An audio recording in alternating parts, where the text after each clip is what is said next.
Good afternoon, everyone. This is Mrs. Morales, and it is time for Chapter 21 here of Out of My Mind.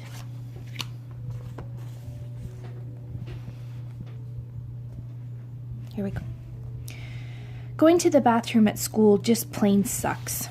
I have to be taken out of my chair, lifted onto the toilet, and held there so I don't fall. Then someone has to wipe me when I'm finished. It's not so bad when it's Mom, but it's awful when a classroom aide has to do that for me. She is required by law to wear plastic gloves, I guess in case I have some kind of infection or disease. It's completely embarrassing. I don't usually have to go first thing in the morning, but I'm so nervous on Tuesday I asked to be taken twice. Then I go to all my inclusion classes. The students who tried out for the quiz team can't stop chatting about the test. I listened to every word. I couldn't believe how easy it was, Connor boasted. I bet I got a higher score than you did, Claire says, her voice cocky. I thought the geography questions were off the map, Rose adds. I've never even heard of some of those countries.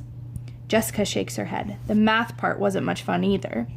I can't believe we even care about a dumb old test for a quiz team, Rosny comments.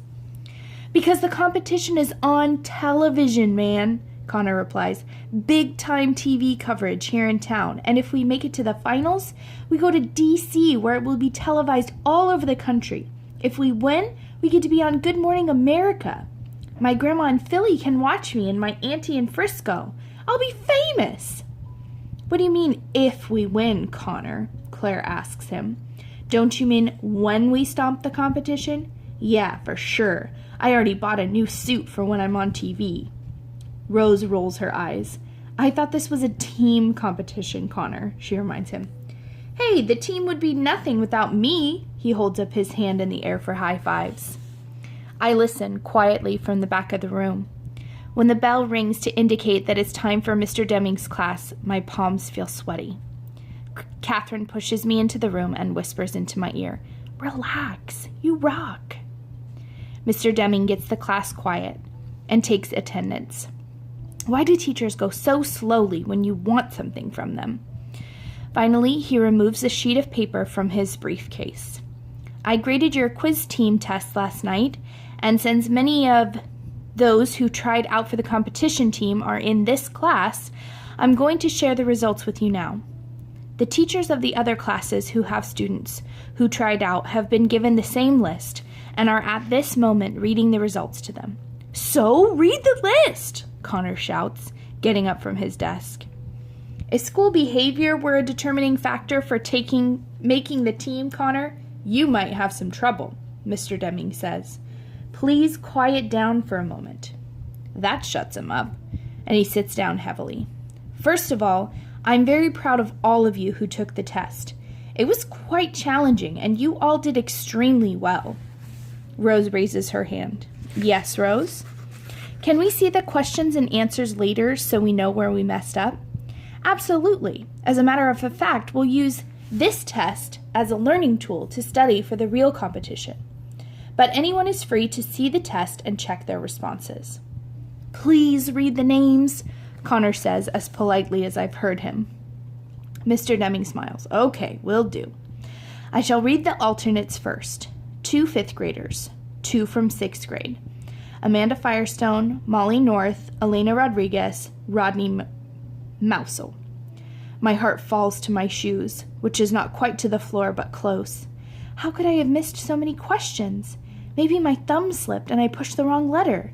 Catherine squeezes my hand. Molly and Rodney screech with joy. Amanda and Elena are 6th graders.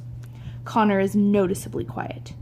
And now, Mr. Deming continues, the names of the 4 students who scored the highest and will represent our school at the local competition downtown. The alternates will accompany them and will be called upon if any of the team members are unable to participate in any way. Are you ready? Ready, Connor says softly. I notice he has his fingers crossed behind his back. I'm proud to report that all 4 are from our classroom. He pauses. To know all the finalists are from 5th grade just blows me away. Way to go.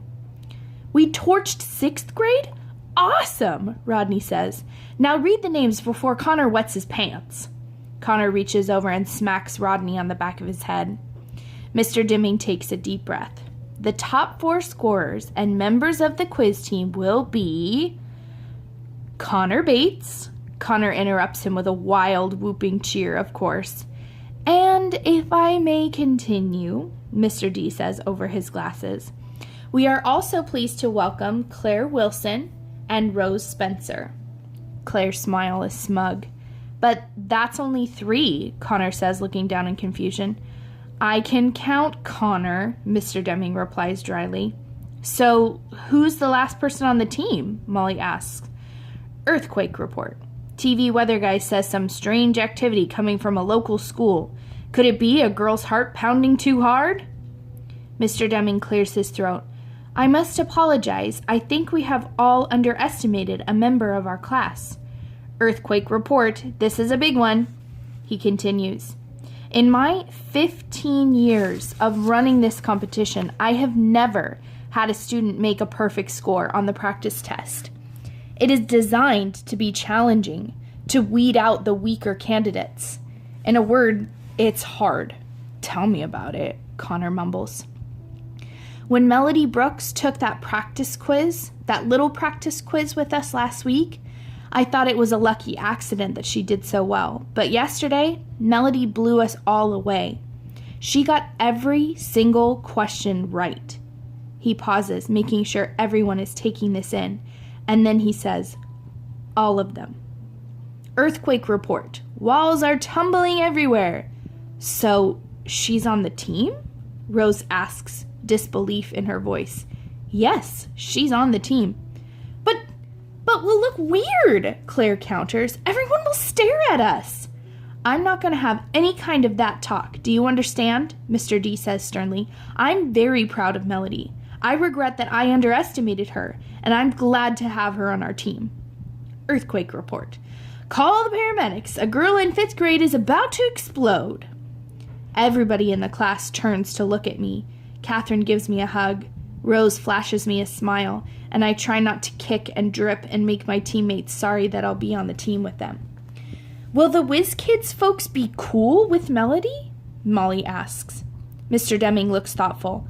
I'll contact the quiz team officials and let them know about our special circumstances, he says, but that's no concern of yours. Now listen up. Team members will meet every day after school for 2 hours for the next 2 weeks, right up until the first competition. Practice sessions are mandatory.